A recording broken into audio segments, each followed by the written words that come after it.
بسم الله الرحمن الرحيم الحمد لله والصلاة والسلام على رسول الله محمد بن عبد الله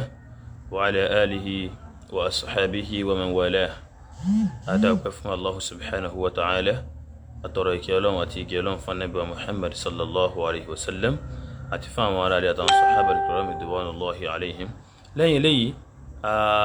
أكراوة يقول السلام عليكم ورحمة الله وبركاته èyí àtúnmúwálé nìyí òun náà ni a sì wà lórí ọ̀gbẹ́ni Jakmal àti àwọn tí wọ́n jẹ́ bí aṣáájú ẹ̀ àtàwọn tí wọ́n jẹ́ ẹni tí ń tẹ̀lé àtàwọn tí wọ́n bá jọrú wọn náà tó ṣe wípé ní tán máa sọ ni pé Sheikhul Islam Ibn Taymiyyah rahimahullah wọ́n ní pé olórí àwọn tẹ́rọ́rìstì ni wọ́n ní pé ọ̀rọ̀ rẹ̀ òun làwọn tẹ́rọ́rìstì máa ń tẹ̀lé tí a bá pèèyàn ní terrorist nínú nǹkan tí wọ́n máa fi yàn pé terrorist rèé òun náà ni kí a máa go against ìjọba lákọ̀ọ́kọ́ ká má bìkítà ẹ̀ ń tà lè pa ká máa dá wàhálà lẹ̀ káàkiri ǹjẹ́ bó ṣe rí náà rèé eléyìí gan-an ni nǹkan tá a fẹ́ jọ gbé yẹ̀wò ó wá ṣeé ṣe kó ṣe wípé ní kò ní jẹ́jòkó ẹyọ kan torí wípé a bùkátà sí ká mọ ìtàn báwọn kìíní ṣe ṣẹlẹ̀ sí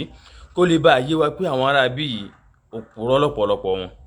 àwọn ará bí yìí in tí ó pọ̀ jù nú ọ̀rọ̀ wọn òun náà ní kíni o kí a kàn mọ̀ wò pé lágbájá yìí èèyàn wa ni lágbájá yìí ó pàtàkì sí wa lágbájá yìí bó ṣe rí ni ká máa fi tánìsì tó jójúlówó ẹ̀sìn àbí ká máa wò wípé ní ọ̀nà jẹ́ àti mú tí à ń jẹ yìí tá a bá wò pé àwọn eléyìí ká pọ́ lóòótọ́ ni wọ́n ṣé wọn ò ní dé ọ̀nà jẹ́ àti mú ni èmi sì fẹ́ máa ṣe nǹkan kan kó ṣe wípé ní àní Sheikh Adam rahimahullah tí a fẹ́ mọ kóòtì wípé ní àwọn làgbàlagbà àfáà nílùú wa tá a sì gbà bẹ́ẹ̀ pé bẹ́ẹ̀ ló ṣe rí yẹn tí gbogbo kálukú náà gbà wọn ní tí wọ́n bá sọ̀rọ̀ sí òun náà la fẹ́ mọ lu ọ̀rọ̀ wọn kẹ́ ẹ mọ́ sọ pé ní à ń lọ mú àfáà kan tí ì ṣe àfáà wa wá àfáà gbogbo wa Sheikh Adam náà ní kíni òun náà la máa mú wa tá a bá wá mú wa wọn ó kúrò nítorí pé ní wọ́n gbé ń tá wà lórí rẹ̀ bí kò ṣe wípé ní torí pé táwọn náà mọ̀ pé òótọ́ ọ̀rọ̀ ni bẹ́yìn bá tí wọ́n ń takò wọ́n a ṣe pé ọmọ yín bá pèlè bàbá ńlẹ̀ àbí ó bá pèlè ìyá ńlẹ̀ ó ṣe aṣọdá nìyẹn bí ẹ̀yin bá tí wọ́n ń takò wọ́n ẹ̀ ń sọ fún wa wípé ní Sheikh Adam mọ̀ nǹkan táwọn ń ṣe nìyẹn bẹ́yìn bá tí ń takò wọ́n ẹ̀ ń sọ fún wa wípé ní ẹ̀yin mọ̀ jù wọ́n lọ aláìmọ̀kan ni wọ́n torí pé ń bẹ nínú yín ẹ̀ tó kí wọ́n fọ́ wa náà ń bẹ nínú yín ẹni tó pè wọ́n ní olè wọ́n máa pè indirectly bẹ́ẹ̀ náà ní ń bẹ nínú yín lọ́wọ́lọ́wọ́ báyìí náà ṣe ti sọ pé ní Sheikh Adam ojú wọn ò ríran tó ìmọ̀ wọn ò pé torí pé tẹ́ ẹ bá gbà pé mọ̀ wọn pé ni tá a bá ń yọ tíra wọn lẹ́sẹ̀lẹ́sẹ̀ tá a bá wá ń kà sí ti ayé nítorí kẹ́ ẹ mọ̀ sọ ni pé ní ọ̀rọ̀ àfáwa ni wọ́n kà yìí àgbo àsìtẹ̀lé àmọ́ nítorí pé ìbàjẹ́ lẹ́yìn fẹ́ máa ṣe ìbàjẹ́ lẹ́ fẹ́ máa gbé ló jẹ́ kí ni ò jẹ́ kẹ́ ẹ fẹ́ gbà wípé ní tíra Sheikh Adam là ń kà nígbà tẹ́ sọ̀rọ̀ nípa sàlàfíà alhamdulillah àti fún yín lésì yín padà bẹ́ẹ̀ láti gbà wọn dé ní ìbáyìí nísìn àríkẹ́ mẹ́nu bà sàlàfíà wọn mọ́ ẹ̀yin náà padà ń kílèmù pé ẹ̀yin gáàlù súnà wal jamaa ní ẹ káàbọ̀ yóò dà kó ṣe wípé ní pẹ̀lú tán pè ní ojúlówó súnà lẹ́fín kílèmù ẹ̀ kì í sáwọn ọ̀nà ìbàjẹ́ tẹ́ gbé lọ́wọ́ yìí ṣáájú kí n tó lọ síbi tí mo fẹ́ lọ yìí ọ̀rọ̀ kan náà jẹyọ tó ṣe wípé ní ó ní í ṣe pẹ̀lú ẹ̀ wọ́n mọ̀ sọ pé ní àwọn onísúnà àwọn ni terrorist àwọn lápàáyàn àbí ẹ̀rá kan ẹni ẹ̀wọ̀ báyìí nísìnyí ní ìgbà tá a bẹ̀rẹ̀ sí ní mọ̀ ṣe àwọn rọ́dù yìí tẹ̀léra wọn àtẹ́lẹ̀tẹ́lẹ̀ rẹ̀ alhamdulillah àwa náà ti wà lórí Facebook pé a wà ń bẹ̀ pẹ̀lú àwọn rùdúùdù tá a mọ̀ kọ́ ilmiyan pẹ̀lú èdè lárúbáwá alhamdulillah tí mo join Facebook báyìí nísìnyí bí 2008 ni mo ti wà ní Facebook so níbẹ̀rẹ̀ pẹ̀pẹ̀ èmi ò pẹ̀lú ẹni tó ṣe wípé ní ọ̀pọ̀lọpọ̀ ọmọ Nàìjíríà ni mo yàn láàyò kó tó wá di pé ní apàdà tún wá padà sí pé káwọn yẹn máa hard ká máa accept wọn yàtọ̀ sí yẹn náà péèjì mi téèyàn bá lọ wo ìpínlẹ̀ rẹ̀ ẹ rí i pé ní sọ́fà yìí sọ́fà tó ti pé ní agbélẹ̀ nítorí ìmọ̀ ni àwa mọ̀ọ́mọ̀ sọ ó ló kọ Abu Hurairah kó lè bá a máa jẹ́ pé ẹni tó bá lóun ọ̀gbà pé Abu Hurairah àfáà ni ẹni wọn ẹkún ó fura sí ìmọ̀ rẹ̀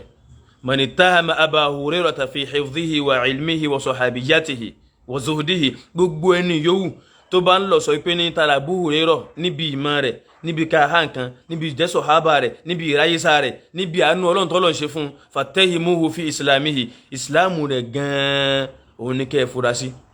ìsìláàmù tiẹ̀ gan-an ní kẹ́ ẹ fi ọgbà ìfura sí. so bá ṣe wá bẹ̀rẹ̀ yìí lẹ́yìn gbàtà bẹ̀rẹ̀ pẹ̀lú àwọn rùdúdù yìí àlẹ́yìn ọ̀rọ̀ ìjẹta ìjẹrin akramakumullah àwọn kan wọ́n ṣàwọn ìgbésẹ̀ kan àwọn lù àwọn pa àwọn ṣe kinní kan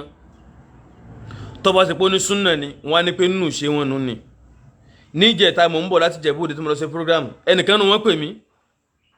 ó bẹ̀rẹ̀ sí ní halẹ̀ àtúhà dídùn ni ọ̀ ń dẹ́rù bà mí ẹ̀ka mọ̀sẹ̀ nǹkan tá à ń ṣe yìí mọ́ tó jẹ́ pé òótọ́ ọ̀rọ̀ ni tó bá ṣe pé ní súnà ni ẹ láwọn terrorist kí lè tẹ́ yìí ń ṣe yìí níbo lẹ ti lélẹ̀ yìí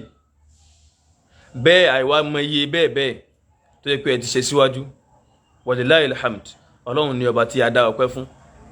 èyí tẹ́yìn náà ṣe òun bákan ara mú ní ṣókí bẹ́ẹ̀ mi ní sọ̀rọ̀ náà jù nírọ̀rọ̀ sọ́bàá so tíra àtàtọ̀pá fẹ́ kàlẹ́ ní tíra Sheikh Adam yìí náà látún gbé wá lẹ́ẹ̀dì sí mutawjihu da'wati wa du'at náà látún mú wá torí pé tíra tá bá nílò òun náà lámú wá òun látún wá mú wálé ní tí a bá lọ wo péjì 70 níbẹ̀ péjì 70 Sheikh Adam rahimahullah afa gbogbo wa wọ́n sọ wípé ní wa kadhalika Ibn Taymiyyah al-ma'ruf bi'iraqihi ash-shadid ma'a al-fuqaha'i was-sufiyyah lam yata'arrad li su'i halati al-hukam fi zamanihi. wọ́n ní Ibn Taymiyyah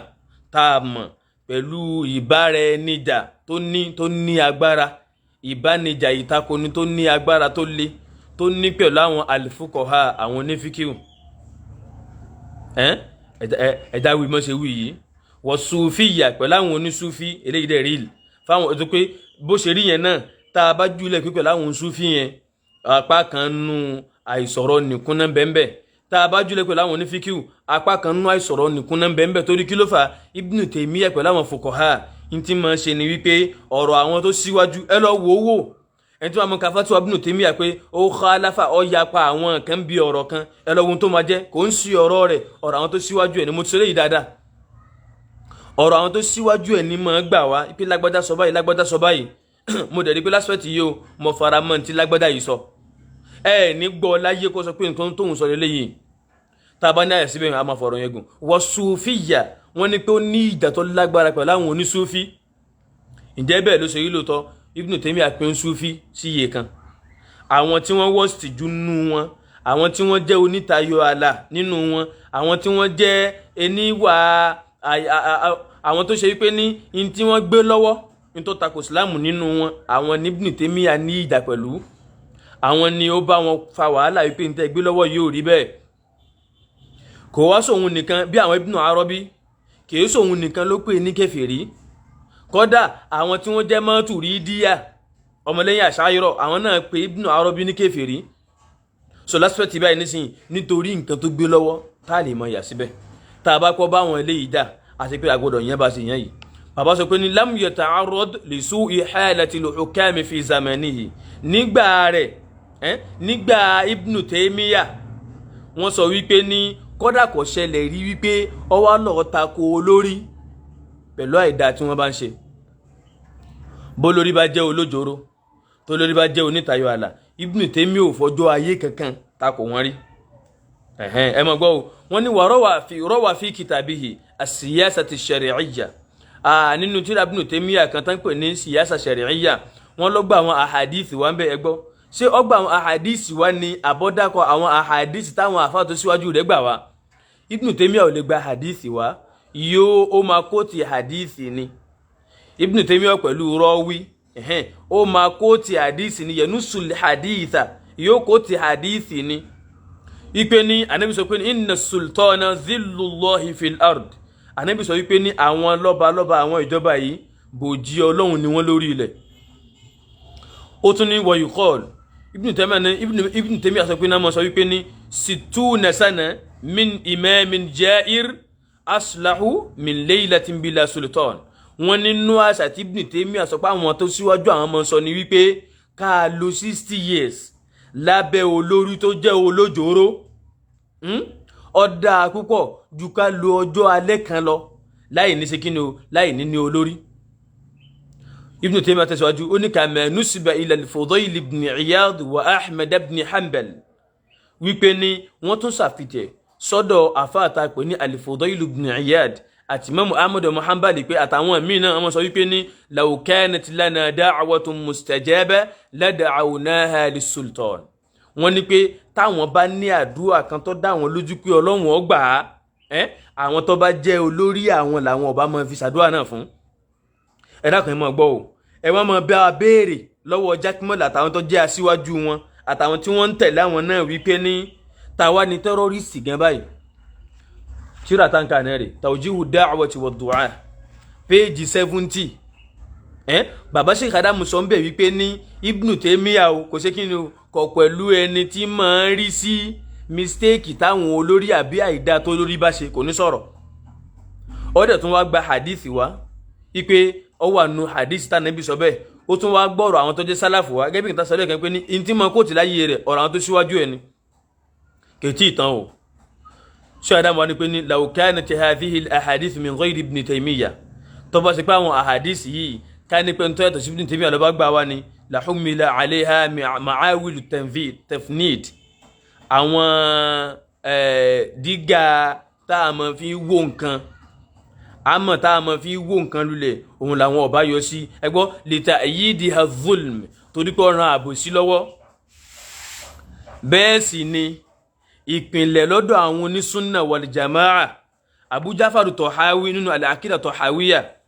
ó sọ wípé ní wala nara al-khuruja ala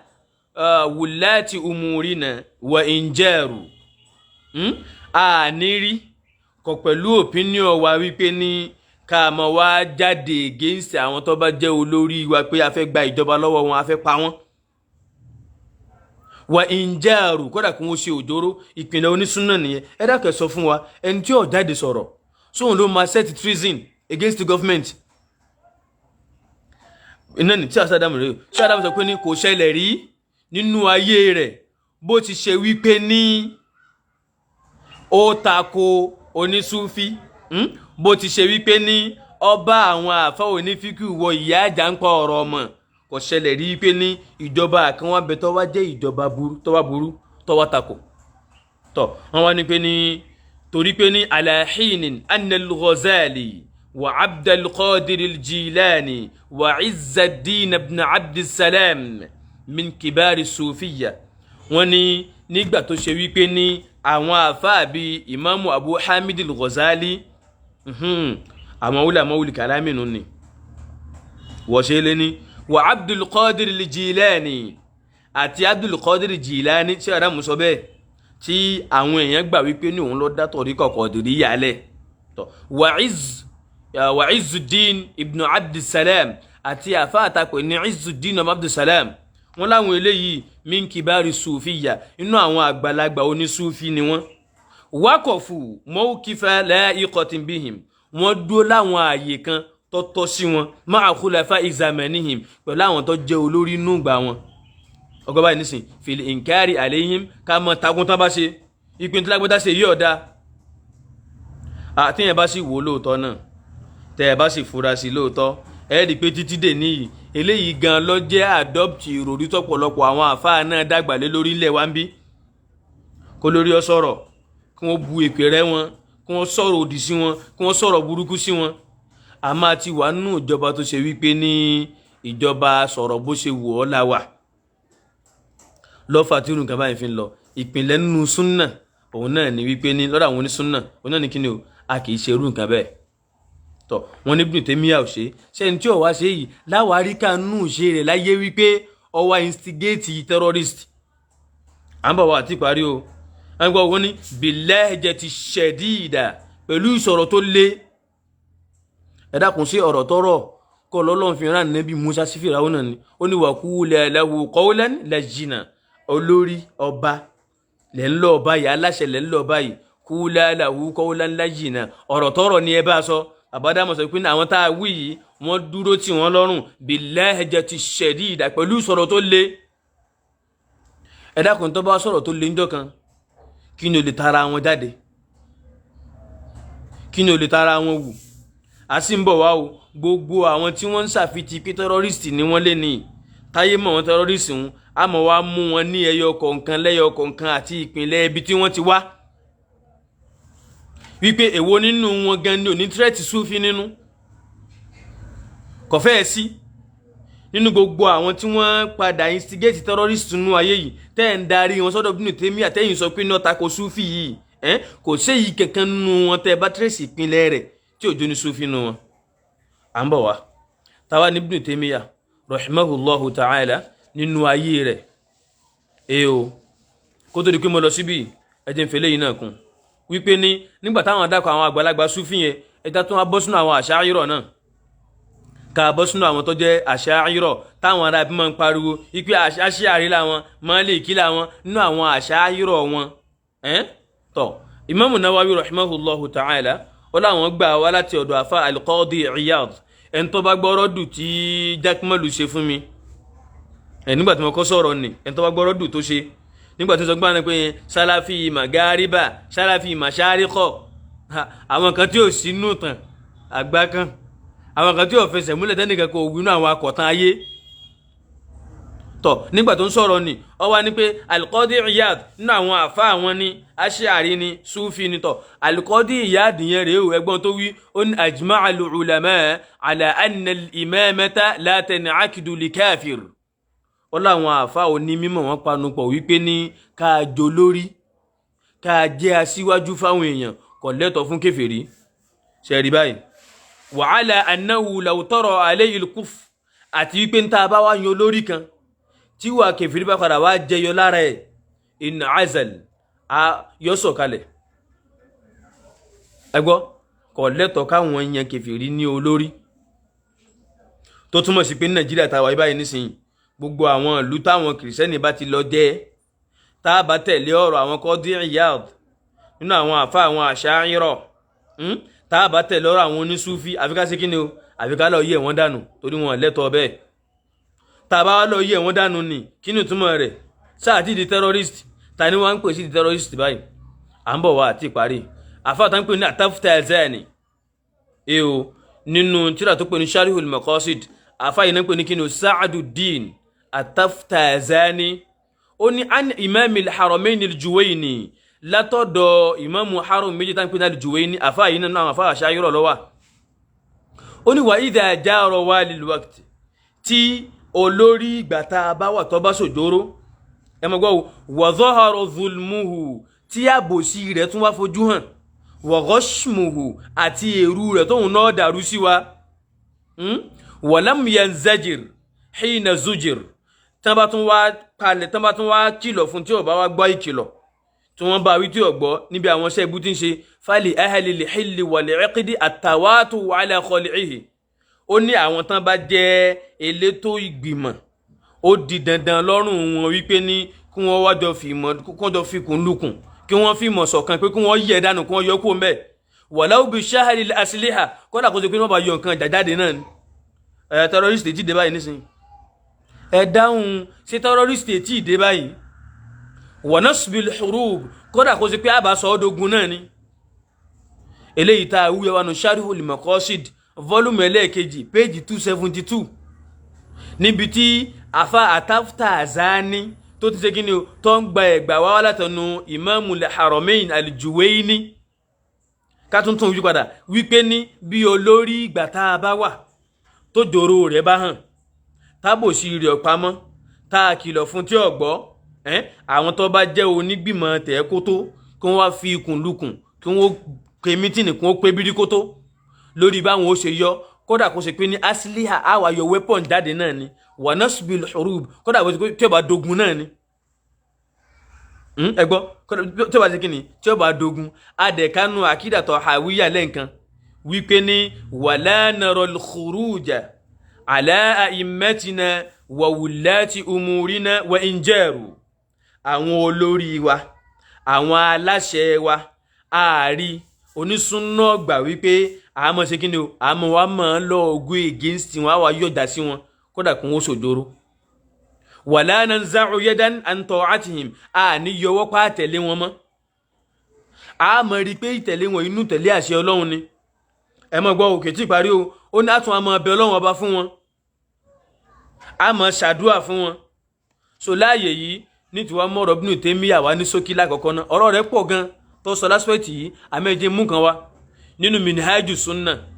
volume ẹlẹ́ẹ̀kẹta page 390 Ibn Taymiyyah sọ pé kí ni o al-mashhur min madhhabi ahli sunnah èyí tó gbajúmọ̀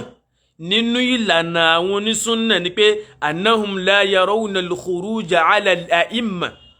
wọ́n rí wípé ní ká wá jáde ta against àwọn olórí wa qitalihim wọ́n dẹ̀ rí wípé ní ká máa wá lọ mọ báwọn dàbí sayf pẹ̀lú dà wa in kana fihim zulm kódà kí wọ́n ṣe àbòsí tábà wá pé léyìí nírọ́ ìpín tí ń ka àwọn òrí bẹ́ẹ̀ á wà pé Sheikh Adam náà nírọ́ torí àwọn náà sọ pé kí ni o Ibn Taymiyyah kò sínú tan ayé rẹ̀ wípé ní ìmọ̀ ṣe kí ni ìmọ̀ go against àwọn olórí àbí máa bá wọn jà. so l'aspect yìí láti wá lọ wípé nítọ̀ gbogbo tán wá ń pa mọ́ Ibn Taymiyyah lẹ́sẹ̀ yìí èsì bó ló ṣe wá rí inú ayé ẹ̀ gan ìjọ tí ẹ̀ jagun ìjọ tí ẹ̀ fa wàhálà bẹ́ẹ̀ ni ìṣẹ̀lẹ̀ mẹ́ta ọ̀tọ̀ọ̀tọ̀ náà ló dá lérí gbogbo ayé Ibn Taymiyyah tó ṣe kò jù bẹ́ẹ̀ lọ gbogbo ẹ̀ lápapọ̀ lásìsí jihad ǹjẹ́ jihad yìí ó wá jẹmọ́ dédé nǹkan tí àwọn terrorist ń ṣe lénìí táfi mọ́ ṣàfihàn sọ́dọ̀ wọn ẹja dọ́gbọ́ wò lákọ̀ọ́kọ́ náà àwọn ṣíà an-Nasiriyya ṣíà póríṣiríṣi àwọn àkọ́kọ́ ìran àwọn àkọ́kọ́ ìjà tí Ibn Taymiyyah kọ́ níláyé àwọn náà làwọn ṣíà yìí ṣíà an-Nasiriyya kí ni wọ́n tá a bá lọ wo tírà bíi Rijalul Kashij ọ̀gbẹ́ni tá a dákọ̀ yìí nínú àwọn ṣíà lòun náà wà tírà rẹ̀ tá a dákọ̀ tá a bá lọ wo péjì 438 ńbẹ̀ èyí ìwé ní Maqalatul Islamiyyin fún àfáà wa Abul Hasan al-Ash'ari tẹ́ ń ṣàfitì ara yín sọ́dọ̀ rẹ̀ ẹ mọ̀ gbọ́n tó fẹ́ fi define ṣíà an-Nasiriyya al-Isfarayini nínú at-Tabsir fi din tabalowo page 129 Maqalatul Islamiyyin tabalowo volume alákọ̀ọ́kọ́ page 15 bẹ́ẹ̀ tabatun alowo al-Milal wan-Nihal fún àfáwà Shahristani volume alákọ̀ọ́kọ́ page 168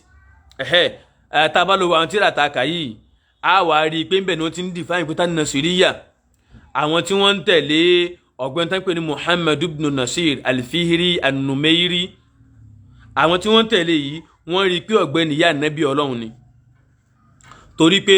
òun náà pàpè mọ́ra pa nẹ́bí Ọlọ́run lòun self-acclaim ó tún sọ wípé ní òjíṣẹ́ Ọlọ́run lòun àti wípé òun náà ni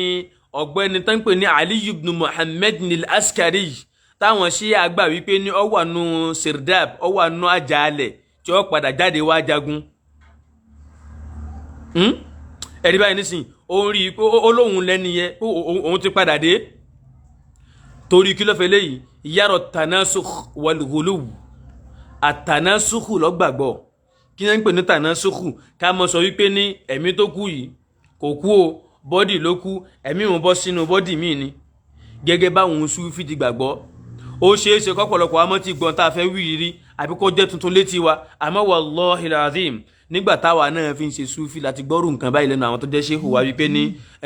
ànábì kú nígbà tá ànábì wa kú tán Ṣéhù Tìjání wa bọ́ sí ipò rẹ̀ torí pé ẹ̀mí rẹ̀ náà lọ́wọ́ ara Ṣéhù Tìjání nígbà tí ó wá sí Tìjání mọ́ Ṣéhù Ibrahim déhùn ẹ̀mí òun náà ló tún ṣe kíni ló tún padà sára Ṣéhù Ibrahim náà gbogbo orú nǹkan báyìí tanasukhul arwah ipe ẹ̀mí máa ń bọ́ sínú bọ́dì káàkiri ni Ọlọ́run ọba wa ó tóbi ju kó ṣe wípé ní ẹ̀mí ẹyọ kan náà máa fi sínú bọ́dì oríṣiríṣi ẹ̀mí àti bọ́dì rẹ̀ lọ́tọ̀ tó bá ti lọ ó ti lọ́nu ni káwọn máa fi irú nǹkan àgbàgbọ́ burúkú yìí káwọn máa fi tako ọ̀rọ̀ tá Ànábì sọ wípé tó bá ti kú o àlìkìyámọ̀ ìṣèkínì àlìkìyámọ̀ ẹ̀ ti dúró káwọn fọ̀rọ̀ náà gùn púpọ̀ wa yakulu fihi rububiyya ìtumọ̀ sọ wípé ní Ọlọ́run gan lòun fúnra wọn àwọn tí wọ́n ń tẹ̀lé wọ́n rí wípé ní Ọlọ́run ni ẹ̀rí báyìí nísìnyí so àwọn eléyìí ẹ ti rí nǹkan tí wọ́n dúró lórí kódà kò wá mọ síbẹ̀ ó tún wá kú wípé ní àwọn tó bá jẹ́ nǹkan ìwọ́nú ẹ̀sìn ìmọ̀ rí pé ẹ̀tọ́ ni bíi wípé òun náà aláwo kí ọkùnrin ọmọ fẹ́ ọkùnrin gay marriage àṣẹ wípé ní àwọn ṣíà Nasiriyya yìí ni wọ́n dá alẹ́ gan pẹ̀lú àwọn táwọn padà fojú rẹ̀ wò lé níhun ipe ni ìdọ̀tí ni wọ́n ẹni jákujàku ni wọ́n ara ṣíà ni wọ́n ti kọ́ gẹ́gẹ́ bí nǹkan tí à ń bá lọ lọ́wọ́lọ́wọ́ yìí tó kódà ó tún wá fara mọ́ wípé ní ọkùnrin lè máa súnmọ́kùnrin látàyè tí yẹn ti máa ń yàgbẹ́ àwa ni wípé ní àtẹni tí ń ṣe àtẹni tí wọ́n ń ṣe fún ó ní pé nínú ìran adùn lọ́wà nínú ìran nǹkan tó mọ́ lówà torí pé Ọlọ́run ò ṣe é léèwọ̀ ẹ̀rí báyìí nísìnyí ó ṣe déédéé wípé ká máa sọ wípé ní ìtọ́lọ́run ò wí nínú Kùránì àwọn ò ní pè léèwọ̀ tó bá ṣe pé ànábì ló bá sọ ànábì ò lè ṣòfin léyìí tọ́pọ̀lọpọ̀ náà sì dúró lé lórí ibi tẹ́ ti máa gbóòórùn ìjẹ́síyà lára ọ̀pọ̀lọpọ̀ àwọn èèyàn ń nù ní torí pé ìpìlẹ̀ bí wọ́n ṣe rí nìyẹn so lásìpẹ̀tì yìí kí àrọ̀rà dáa dúró báwọn níbẹ̀ nípa àwọn Nàṣíríyà àwọn eléyìí kò wá mọ lórí tí wọ́n ṣe yìí o kò mọ lórí rẹ̀ kí ló fa ìbájà àti ìjà lógun tí Ibn Taymiyyah bá wọn jà kò wá sóhun nìkan àtàwọn àáfà lásìkò rẹ̀ tó kó àwọn àṣà irọ́ bíi tìyín náà sínú lára àwọn tó gbádùn nílé kì í sáà tí ò gbádùn bí ẹ̀yin yìí torí mi ò mà fà àṣà irọ́ kan láwọn àgbà táwọn dákọ̀ yìí tí èyí dárun gbọ̀n sí èmi ò sì mà fà àṣà irọ́ kan láwọn táwọn dárúkọ yìí tí sòkòtò rẹ̀ mọ́ wọlé ẹ lọ mẹ́nìkan wá nú wọn Yẹhudi lẹ́jọ́ náà Yẹhudi lẹ́yìn jọ pẹ̀lú àìdárun gbọ̀n sí ìpínlẹ̀ àwọn mọ̀júsí dàrí mọ̀júsí àwọn tán máa ń bọ náà àwọn náà máa ń fárun gbọ̀n àwọn lẹ́jọ́ ẹ̀ẹ́jọ́ àfáà kankan náà àwọn àfáà àṣáyírọ̀ tó síwájú òkè à ń bọ̀ wá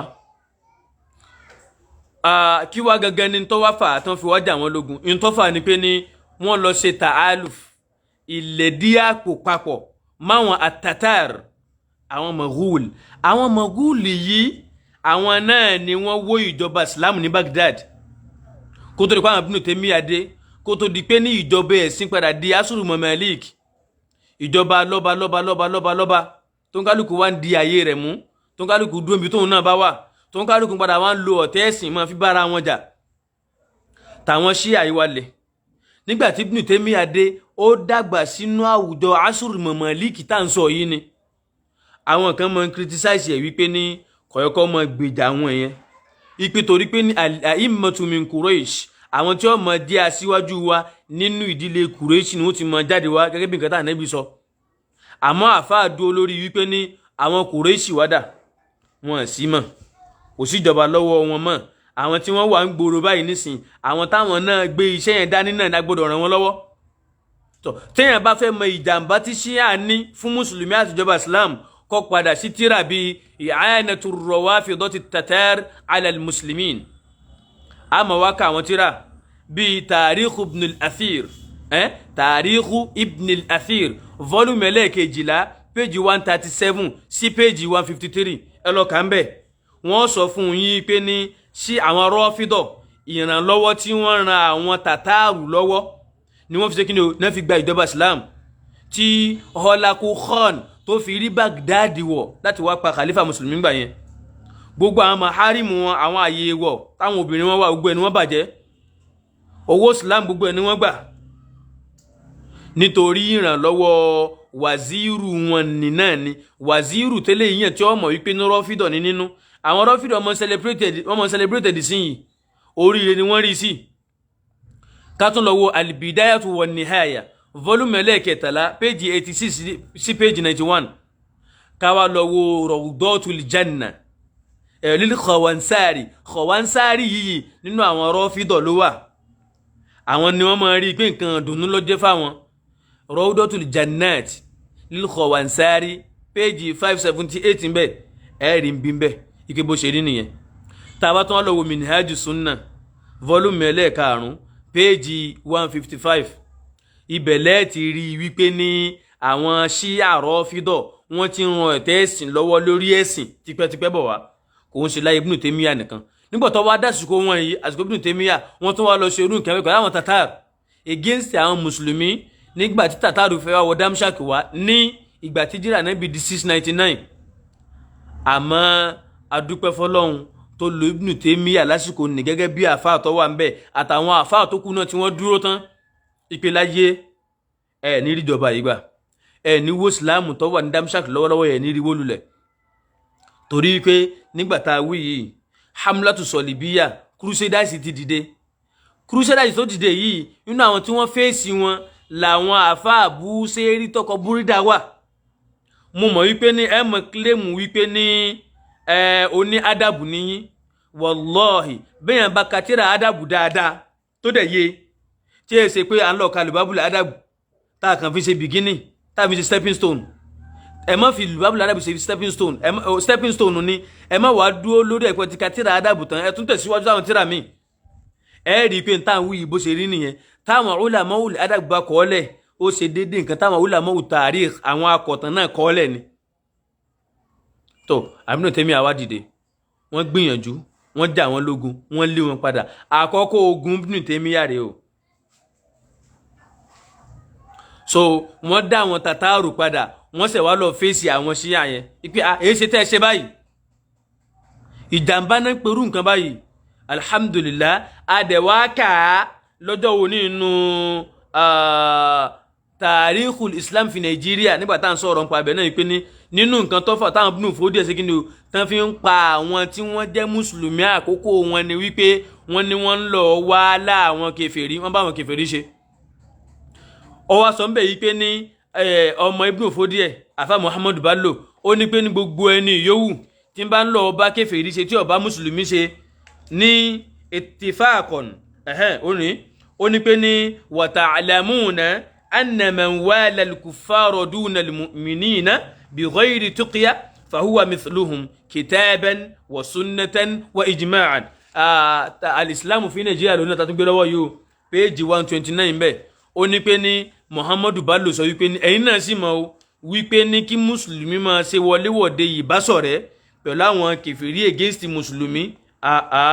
ẹni tí máa ṣe bẹ́ẹ̀ ni mùsùlùmí kọ́ o fahuwa mithluhum irú wọn ni kitaban tọ́lọ́hun sọ bẹ́ẹ̀ wa sunnatan tí sunna sọ bẹ́ẹ̀ wa ijma'an tí ìpanupọ̀ àwọn àfáàsì sọ bẹ́ẹ̀.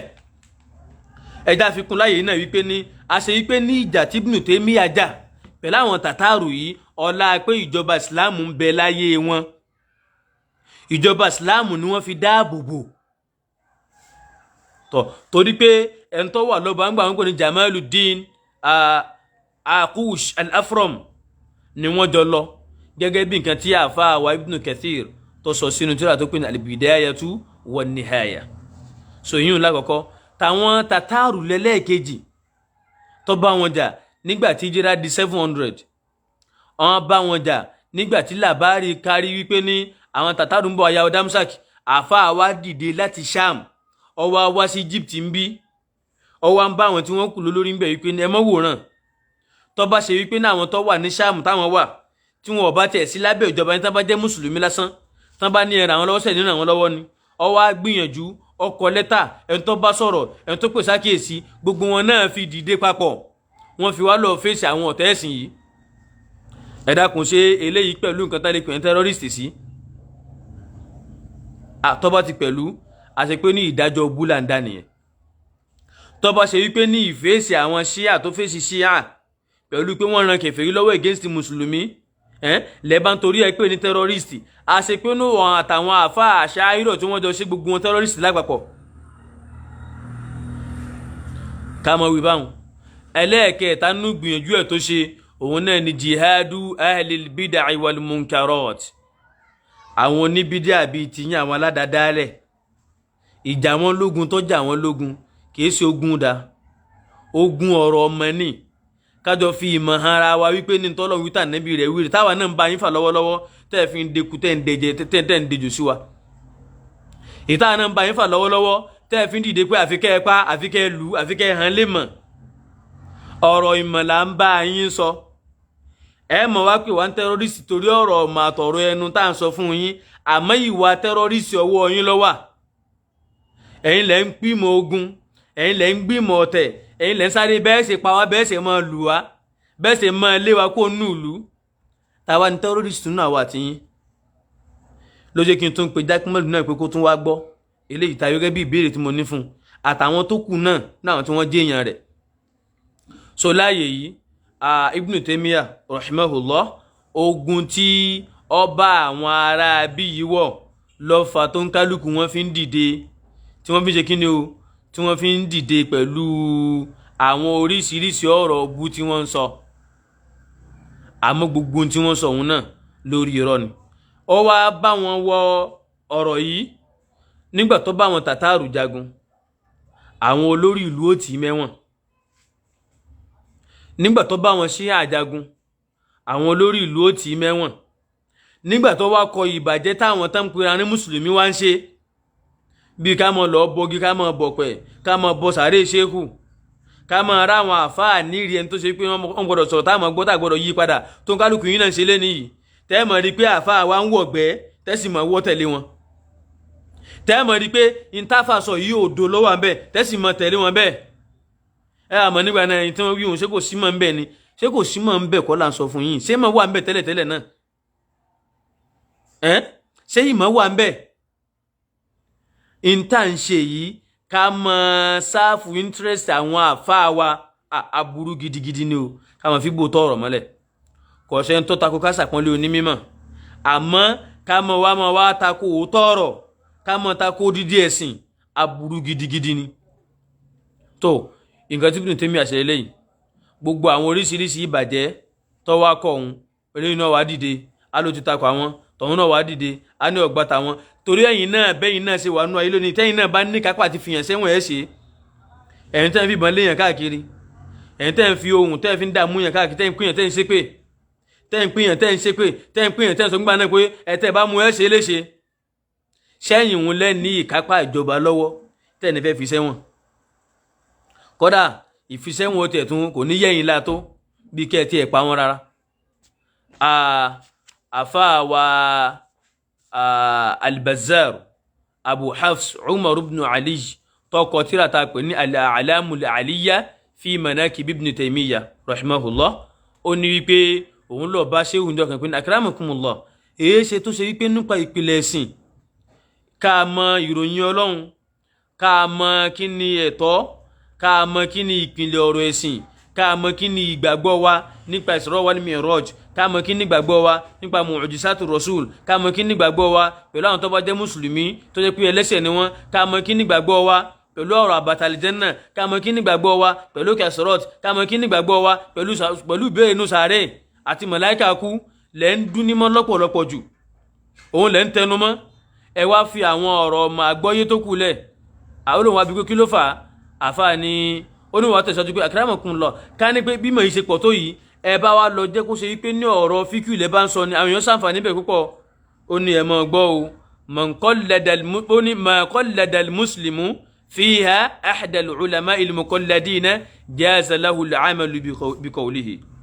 Ní gbogbo ìgbà tó bá ti ṣe wípé ní mùsùlùmí bá ń tẹ̀lé ìkánnú àwọn àfáà onímọ̀ onígbìyànjú tá a máa ń tẹ̀lé wọn, tó wá di ọ̀rọ̀ rẹ̀ mú, tí ó bá ti rí mistake náà tó tẹ̀lé òun, ó léyìn náà ti lẹ́tọ̀ọ́. Ẹ gbọ́, Ibn Taymiyyah ó dàbí ẹ̀yin nìyẹn. Ó dúró lórí wípé kí ni o, wípé ní ẹ̀ńtà bá ti tẹ̀lé nínú àwọn àfẹ́ẹ̀sìn tá a sì ráṣìṣe tá a rí mistake lórí nǹkan tá a tẹ̀lé lórí, ó ló ti lẹ́tọ̀ọ́. Àmọ́ àwọn ìpìlẹ̀ ẹ̀sìn tóun sọ̀rọ̀ nípa rẹ̀ yìí, òun rí pé àwọn oníbídíà aládàádálẹ̀, àwọn ẹni àánú, àwọn onífẹ̀ẹ́nú bí àwọn philosophy, bí àwọn philosophers, àwọn alibati níyà, àwọn tán mọ̀ pé báàtì ní ń bẹ, wal-hululiyya, àwọn tán mọ̀ sọ wípé ní húwà ní gbogbo ẹ̀, Ọlọ́run bẹ ìyẹn, Ọlọ́run bẹ lọ́hùn. Ìwọ tí gbọ́ rí ká mọ̀ nígbà náà kò sí nǹkan tán pè ní àlè, ọkọ ọlé náà lọ́wọ́ à ń ta. Tòótọ́ bá ti rí àlè tọ́ ọ̀rọ̀ ọkọ ọlé ó ti rí méjì nú Ọlọ́run kan lágbọ́dọ̀ mọ́ rí. Àwọn ọ̀daràn bútẹ́ bá sì bí wọn pé ṣé wò ní ṣé mùrí lè mọ́ súnmọ́yàwó yín, wọ́n lè rán Ọlọ́run fín. Bàbá ní wal mu'attila, àtàwọn tán máa ń dìná ìròyìn Ọlọ́run pé Ọlọ́run ò ní ròyìn. Wal mujassima, àtàwọn tán máa ń pé Ọlọ́run ọba oníbọ́dì ni. Tó ẹgbẹ́ báyìí nísìn, Ibn Taymiyyah àwọn fáwọn tán bá jẹ́ tán pọ̀ Ọlọ́run ní oníbọ́dì, tán gbé Ọlọ́run sí pò bí èèyàn, ìwọ̀n fún wọn ní rọ́dù, òun náà tún wá kú sùúrù bẹ́ẹ̀. Ẹbẹ̀rù Ọlọ́run. Warrawandiyyah wal-kullabiyya, àwọn lẹ́yìn kullabiyya was-salimiyya àtàwọn bẹ́ẹ̀ bẹ́ẹ̀ lọ. Ó ní gbogbo àwọn eléyìí, àwọn rí wípé ní èròǹgbà àwọn ni pé òfin Ọlọ́run ọba tá a fọ̀ mọ́tà níbi mú àwọn onífẹ́ bàjẹ́. òun wá rí i pé ní ọ̀pọ̀lọpọ̀ wọn bákan náà wọ́n kó gbogbo mùsùlùmí sínú iyèméjì nínú ìpìlẹ̀ sí wọn lọ́fà tó ṣe wípé ní ó kéré nínú nǹkan tó mọ̀ gbọ́ àbí tó mọ̀ rí nínú ọ̀rọ̀ Ọlọ́run àtọ̀rọ̀ ànábì rẹ̀ ẹni tí bá ń tako méjèèjì yìí àfi kó ṣe pé ní ọ̀rọ̀ wọn ló dì mú ọ̀rọ̀ wọn ní ń tẹ̀lé tí bá tí wọ́n ń tẹ̀lé wọn tazandakọ̀ yóò àmọ́ yẹ kó nú ẹ̀sìn tọba maya alukurani yóò wá túbọ̀ lọ́wọ́ ò ṣe wí in tó ṣe wípé ní ẹ nífẹ̀ẹ́ bá pé sọ̀hábà kan ló tú bó ṣe tú yìí náà ni ọmọ tú ẹ ní bá pé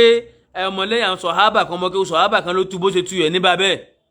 ìfẹ́ lókùn tí wọ́n mọ̀ tú ó lé láwọn eléyìí lòun wá gbìyànjú pé dédé nǹkan tóun bá ní kápá kóun fi dá àwọn ìrújú wọn dànù àwọn àbàjẹ́ wọn kóun gé dànù waqati hujjatihim àwọn ẹ̀rí irọ́ tí wọ́n níyì kóun ṣe kíni o kóun gé dànù wa adallilihim àtàwọn àánú wọn